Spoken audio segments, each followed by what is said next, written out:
Who was Qasem Soleimani? Why, 2 years after his death, would someone in a Las Vegas hotel claim an attack was revenge for him? To understand this, we need to look at the man who was once called the most powerful operative in the Middle East. He was the commander of the Quds Force, the elite branch of Iran's Islamic Revolutionary Guard Corps responsible for all its foreign operations. For over 2 decades, he was the architect of Iran's foreign policy, a shadow commander pulling strings from the Mediterranean to the mountains of Afghanistan.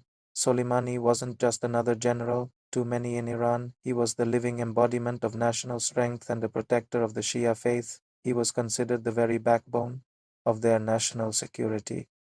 His relationship with Iran's supreme leader Ayatollah Khamenei was incredibly close. Khamenei once called him a living martyr of the revolution, a sign of immense respect. This deep trust gave Soleimani a level of autonomy that no other official had. He wasn't just executing policy, he was creating it.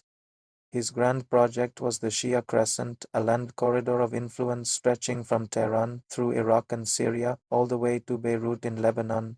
This strategic highway allowed Iran to move weapons, fighters, and supplies to its allies, projecting power directly to Israel's doorstep. He was constantly on the move, a phantom flitting across the battlefields of Iraq and Syria, coordinating with militias and meeting with political leaders. His journey to this position of immense power started from very humble beginnings. Born in 1957 in a poor rural village, Soleimani's early life was marked by hardship.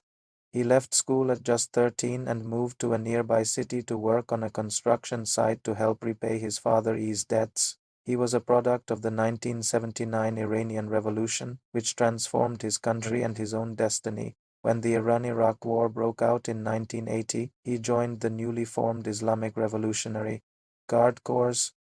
He didn't have formal military training, but his courage and natural leadership quickly set him apart.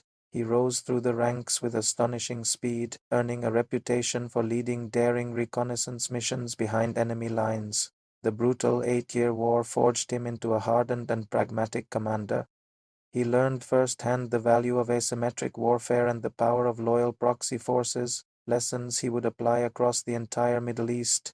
In 1998, Soleimani was appointed the head of the Quds Force, and then he vanished. For years, he operated completely in the shadows, his name unknown to the public. He was a ghost, building a network of allied militias across the region.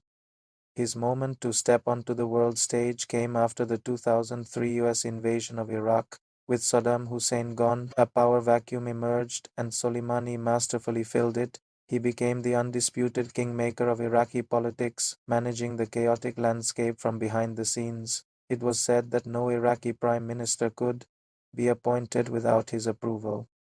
He armed, trained, and funded various Shia militias, turning them into a powerful force that both fought against Sunni extremists and challenged American influence. He was playing a complex game of chess, and for a long time he was winning. His influence reached its peak during the Syrian Civil War, when President Bashar al-Assad's government was on the brink of collapse in 2012. Soleimani intervened decisively.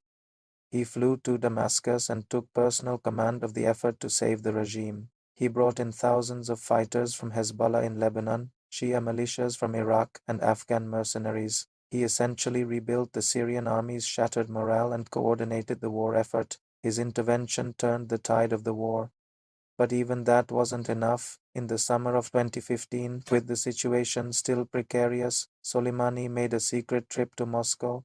In a dramatic meeting, he personally laid out the strategic map for Russian officials, convincing President Vladimir Putin to commit his air force to the conflict. The Russian intervention, coordinated with Soleimani's ground forces, saved Assad and cemented Iran's position as a major power broker in the region. As his successes mounted, Soleimani transitioned from a shadowy figure into a public icon. His image began appearing everywhere in Iran and across the region. He was no longer a ghost, but a celebrity general, a symbol of resistance against the United States and its allies. By December 2019, his influence was undeniable. During massive protests at the US Embassy in Baghdad, spurred by American airstrikes on an Iran-backed militia, his name was everywhere, graffiti spray painted on the embassy walls declared, "Soleimani is my leader." To American officials, this was the final straw. He was no longer just a foreign operative. He was seen as a direct threat to American lives and interests. The U.S. Central Command began tracking his movements with intense focus. They knew he was flying from Damascus to Baghdad on the night of January 3, 2020. As Soleimani's convoy left Baghdad International Airport, the order was given. A US MQ-9 Reaper drone fired missiles, hitting his vehicle in a fiery explosion. The strike killed Soleimani and Abu Mahdi al-Muhandis, the powerful leader of an Iraqi militia and his close confidant. The news sent shockwaves across the globe. In Iran, the reaction was a massive nationwide outpouring of grief and anger. Millions of people poured into the streets for his funeral procession, one of the largest in modern history. In a deeply personal and emotional moment, the Supreme Leader, Ayatollah Khamenei, wept openly as he led the funeral prayer in Tehran. The man he called a living martyr was now gone. His death was a monumental blow to Iran. But it didn't cripple the Quds Force.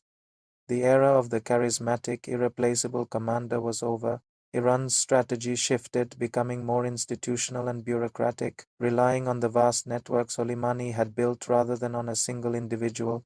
The ghost was gone, but his shadow still looms large over the entire Middle East. Thank you for watching. If you found this story interesting, please like this video and subscribe for more deep dives into the figures who shape our world.